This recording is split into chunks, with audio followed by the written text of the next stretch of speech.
FM Sales. I'd like to first say that you're not going to see glitz here, so please don't expect it. I'm not an entertainer nor an actor. I've created this video as a tool designed to educate people about a business concept that works, for people who are willing to put 100% of themselves into something. See, it takes 200% to be successful in business. 100% must come from you. 100% must come from the business vehicle that you've chosen. Business vehicle meaning how you earn your living, how you support your family. I've seen people who relentlessly pour 100% of themselves into a business vehicle, profession, or job, but that vehicle doesn't have the capability to give back 100%. The mechanics of wealth are just not there.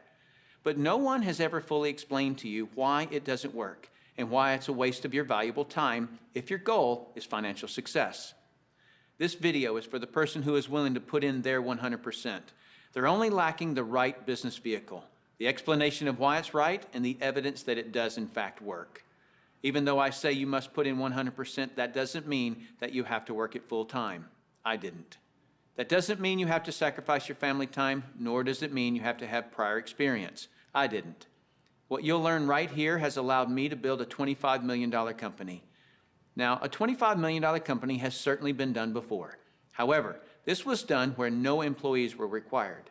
No accounts receivable, no accounts payable, no overhead, and very little inventory. Recently, I said those words to a business owner who said back to me, "Sounds too good to be true." My response back to him was, "Is that a good enough reason to stop looking?" He paused for a couple of seconds and he said, "That wouldn't be very smart, would it?" What I suggest you do is not just watch this information, but study it. What I want to do first is create an equal playing field between people who know how to evaluate a business and those who don't. Because me explaining this business wouldn't be very effective until you understand how to place value to a business. The simplest thing for someone to do when they don't understand something is to go, it doesn't work.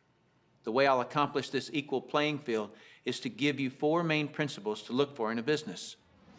Number 1 is a huge expanding market. If you were the best vinyl record producer in the world, would it matter today? No. It doesn't matter how good you are in an industry that's eroding. Number 2 is a unique and consumable product. I'll cover unique first. If you don't have a unique product, then you compete on price and convenience. Who has the best price? Who's closest to the customer? Yet if you have uniqueness, then people must come to you. Next is consumable. If you have a non-consumable product, you're basically unemployed until your next sell. You want the repeat sales of consumable products. Whether it's every time someone picks up the telephone, connects to the internet, renews a membership, turns on the electricity, or gets to the bottom of a box or a bottle, you want those repeating commissions because it can pay you again and again. Number 3 is timing. Primarily here I'm talking about trends in timing. During all cycles of the economy, there are people who are making money and losing money. The makers are the ones in front of large trends. The losers disregard trends. How do you get in front of large trends? You study what creates them. Without any hesitation, in today's society, it's the baby boom generation that creates the largest trends.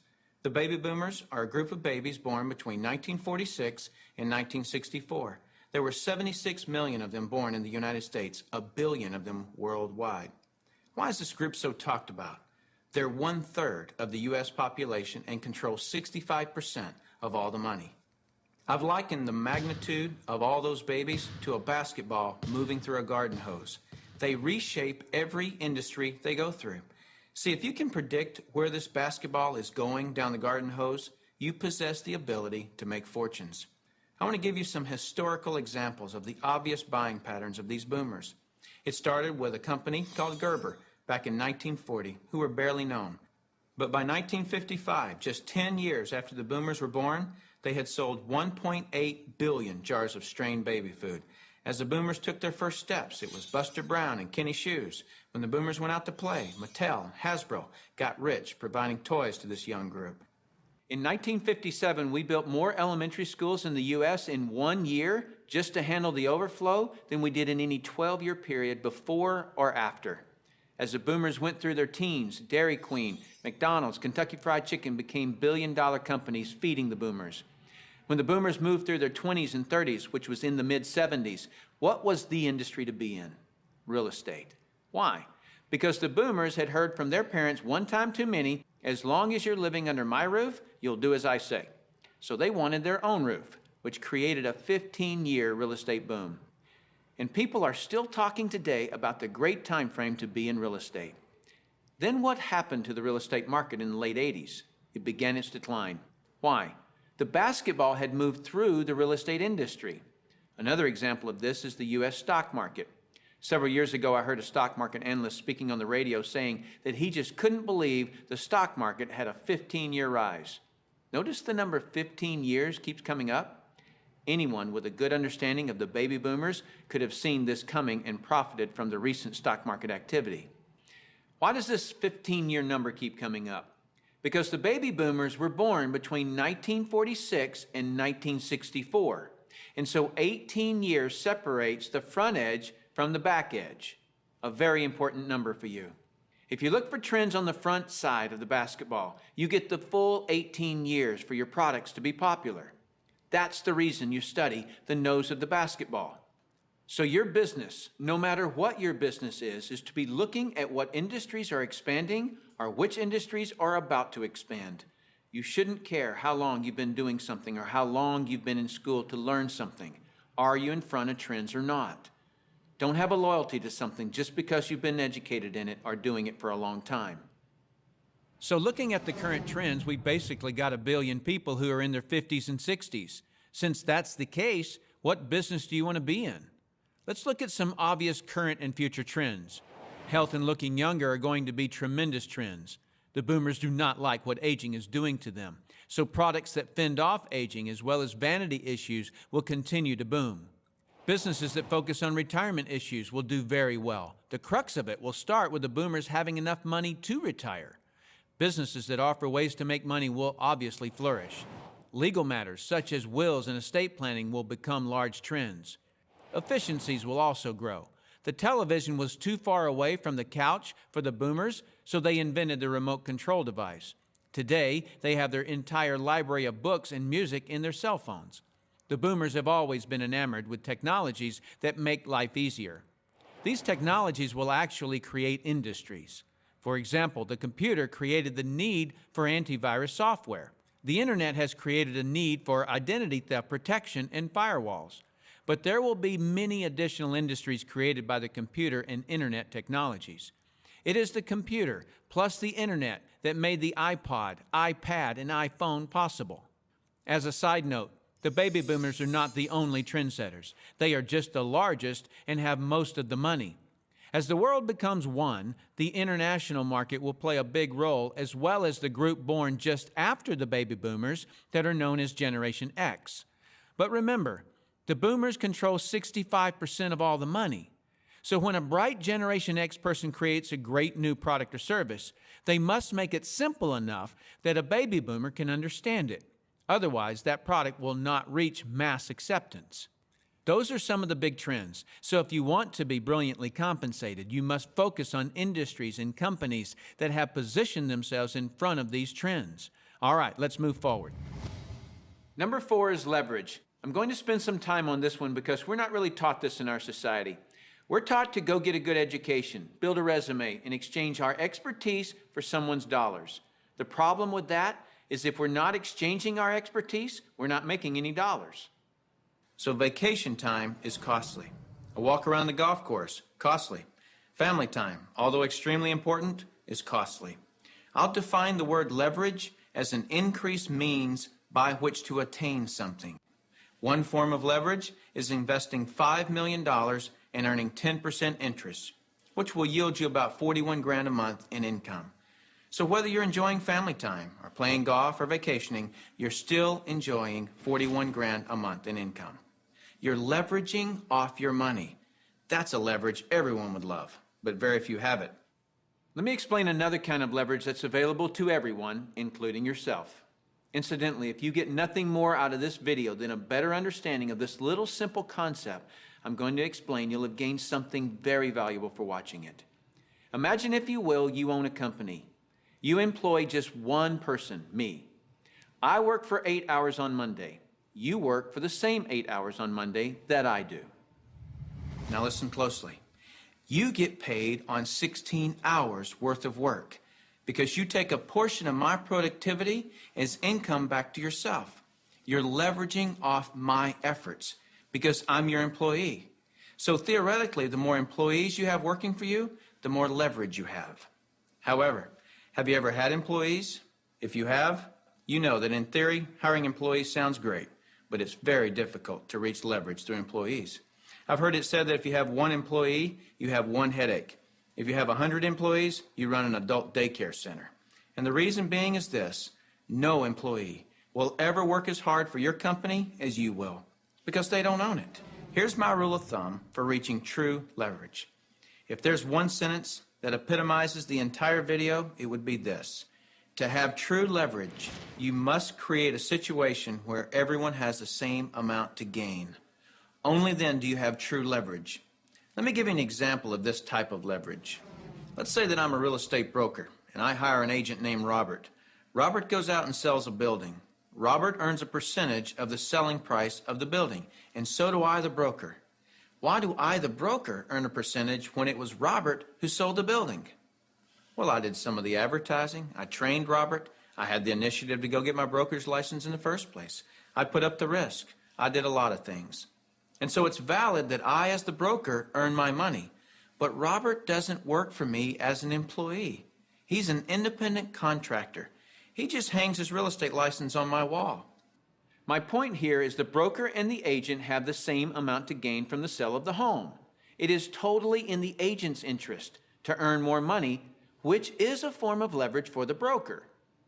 There is a flaw in this leverage situation that I've shown you, and it's this: the broker can have multiple agents, but the agents cannot. The broker has leverage, the agents don't. Until the agents do what most brokers dread. What happens when I, the broker, have been real effective at teaching Robert to be a good agent? What's Robert going to want to do in a couple of years? Be his own broker, right? Is this good for me, the broker? No, because as soon as he becomes a broker, two bad things happen to me. Number one, he breaks away from me and I lose him as an income source. And two, worse than that, he's now my competitor that I trained. He knows all my good stuff. By the way, this doesn't just happen in the real estate industry. It happens in practically every industry. Have you ever heard the expression, "I'm just going to work there for experience"? What does that mean? It means I'm going to strip them of their knowledge and then go do it myself. If you're a business owner, how many people have you trained who are no longer working for you? How many people have you trained to be your competitors? Well, this gets worse. Let's say that Robert is now a broker right down the street. What will he do now that he's a broker? He'll go out and hire his own agents. And let's say one of those agents is Linda. Linda also eventually wants to be a broker. So she becomes a competitor to me that I indirectly trained, as well as Robert, who I directly trained. And this continues on and on. I actually created a chain of competitors that I trained. What if we did a whole paradigm shift? Here's where this becomes brilliant. Let's say instead I'm going to empower Robert to become a broker. I want him to become a broker from day one. See, the only way that you or I can retain a leader is provide him or her with the same opportunity for growth that we have. Hence, an opportunity where everyone has the same amount to gain. So from day one, I'm going to encourage Robert to be a broker. And when he does, he doesn't break away from me and become my competitor. He shifts from agent to broker, which now allows him to sponsor his own agents. Now, to create an incentive for me, the broker, to always help Robert and his agents, I'm still going to earn a percentage of what he and his agents sell. And shouldn't I? I trained him. I put up the risk and all those reasons I mentioned earlier. Now, the percentage I earn from Robert and his organization should be a lot smaller than when he was an agent, but I should still earn a percentage. That's my incentive to keep working with them. Now, some people look at this and say, gosh, isn't that one of those pyramids? And what's the perception of a pyramid? People at the top making all the money and the people down below do all the work, right? Isn't that the perception of a pyramid? Let me explain why this is not a pyramid and why people at the top don't necessarily make all the money. Let me just make a quick point before I discuss the pyramid issue. It's not the geometric shape that people have a problem with. This geometric shape is probably the shape of your family tree, the shape of our government. To the architect, it's the strongest structure known to man. Every organizational structure in the world is this shape. So the shape isn't the problem.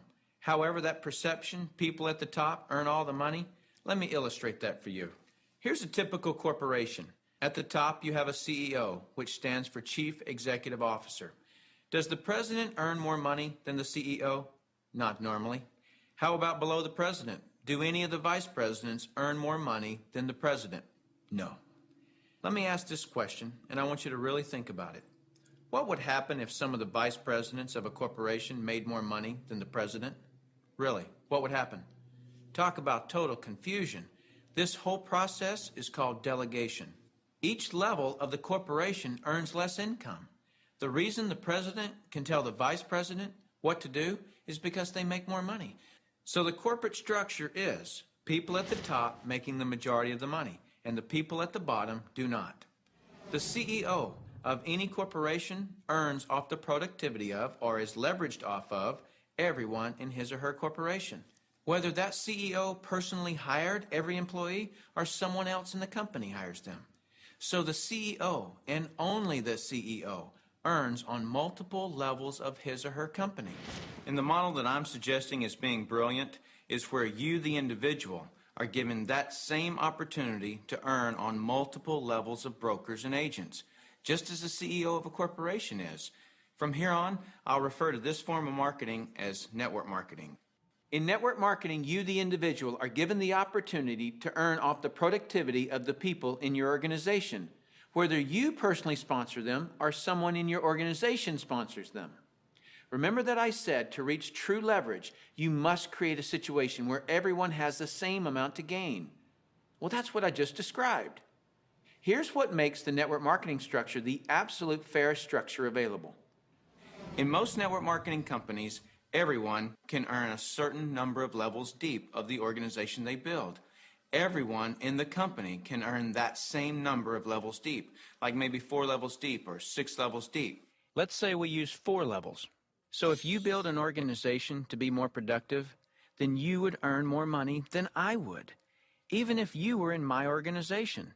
In the example shown, you would earn on 3 levels I couldn't reach, because everyone gets the same number of levels.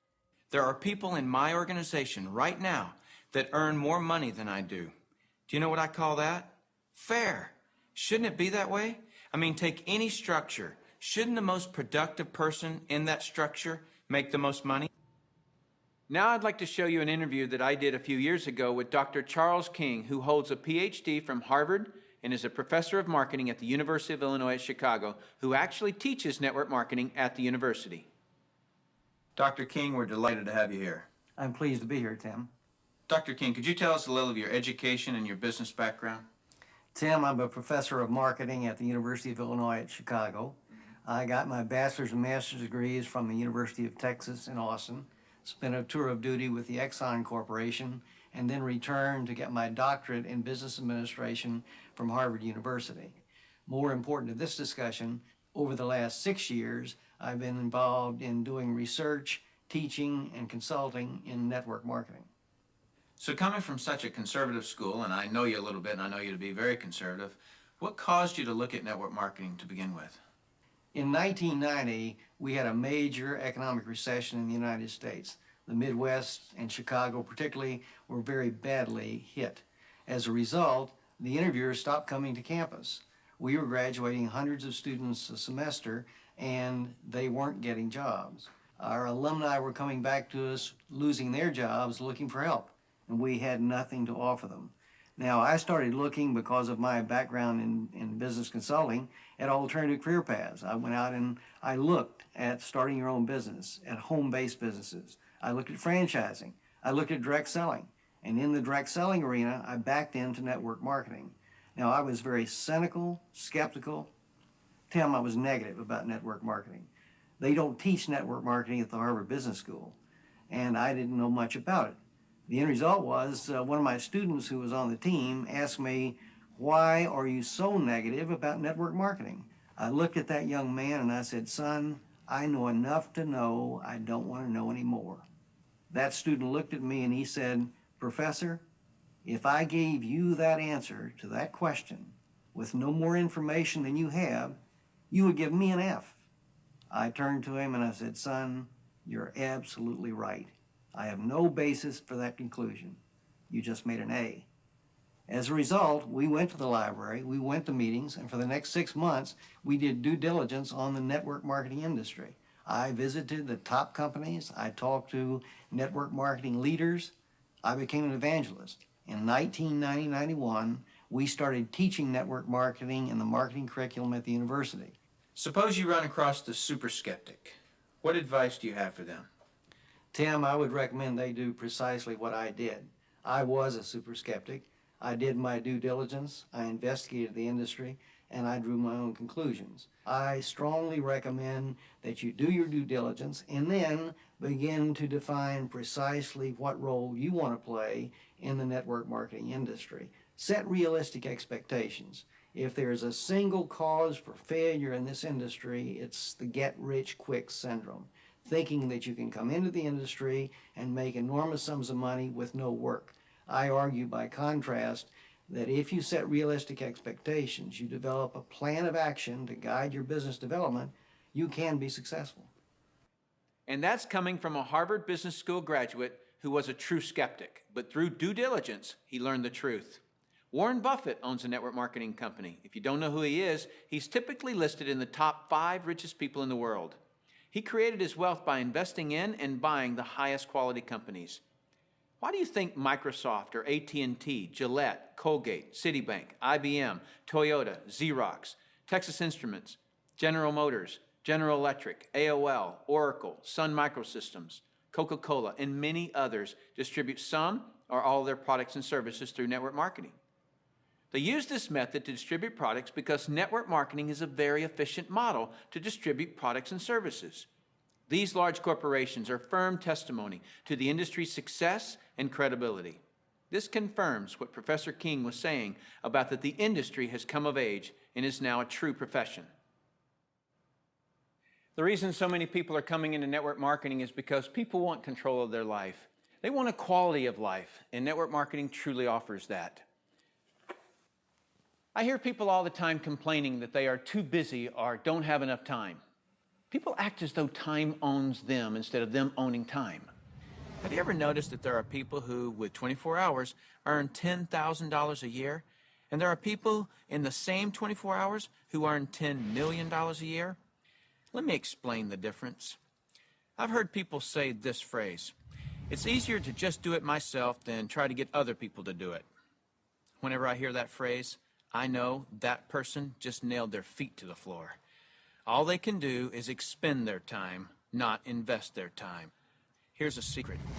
Wealth is hidden from those who must do it all themselves. Wealth exposes itself to those patient enough to train others. When you understand the power of educating and empowering others so that you get more done, you're truly on your way to wealth. Now, with that understanding of the importance of training others so you get more done, look at network marketing, and you'll see why I call it brilliant compensation. In network marketing, what you teach and train others to do is duplicate what you do, which is to find and train others. This is actually multiplying you. That's why I say, next to your spiritual growth and your family, there is nothing in the world you can do that will reward you better than investing your time in network marketing.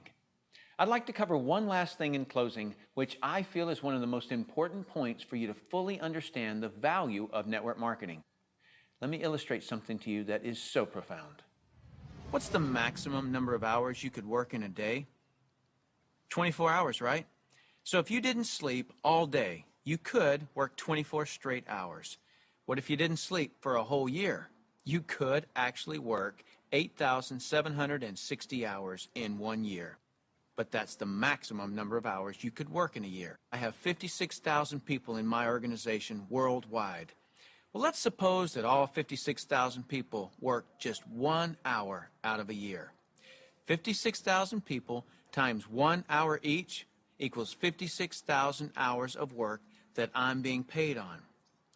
Well, for most people to earn on 56,000 hours of work, they'd have to work for over 6 Years, 24 hours a day without sleep to put in the same amount of hours that I could in 1 hour a year.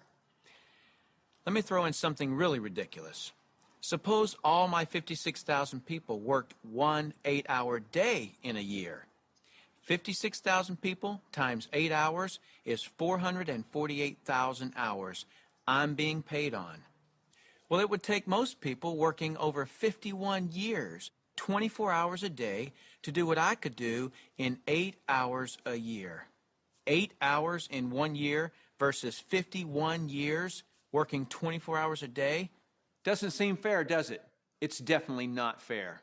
What's not fair is that you haven't understood this until today, and other people have. But now that you understand it, take responsibility for it. Don't go running and try to create reasons why you can't do this. You can do this. I don't say any of this to impress you. I don't need to impress you. This is an educational-only video. My purpose in creating this tool is to contribute back to that woodpile that so generously gave to me. Because network marketing has given me a lifestyle I previously couldn't have imagined. And because network marketing has given me total financial and time freedom, I feel it my responsibility to explain the industry in an understandable way. So I say all of this only to impress upon you that the difference between the wealthy and everyone else is leverage. You've got to understand that. And nothing gives you, the individual, leverage in such an ethical way like network marketing can. So go get a pad of paper, write down what you really want in life. Then call the person who gave you this video and tell them whether you're an A, B, or C. C is see you later. No thanks. That's fine with us because your relationship with the person who gave you this video is more important to us than anything. Or you're a B. A B is I may be. I want to first explore the product. If that's you, then do that. Don't procrastinate. The #1 killer of financial success is procrastination. People just putting it off until tomorrow, and they've somehow convinced themselves that they'll actually do it tomorrow. You know what I'm talking about. As soon as I'm done with this project, then I'll have more time. Or as soon as little Jimmy gets back to school, then I can, and they never do. If a person has an excuse, they have all they need to fail. Don't let that be you. Get your product today. Or you're an A, and that means absolutely. No, you don't have all your questions answered, but you see enough to start and begin your training. Very well done to you in your ability to make a decision. If it's late at night and you just watch this, don't be concerned that the person who gave this to you is sleeping right now. They'll be up. And if they're not, wake them up. Tell them, hey, now that I understand this thing, I can't sleep. And if I can't sleep, you're not going to sleep. Believe me, they'll appreciate that call. So call that person and tell them whether you're an A, B, or C. That's it. Join us. You'll be glad you did. Now is the right time, the smart time. Thank you for taking the time to view this video. I hope it's been educational to you. What I really hope is that you'll put this information to good use. Next, you'll see some common questions that you can interact with. I look forward to working with you, should our paths cross. I'm Tim Sales.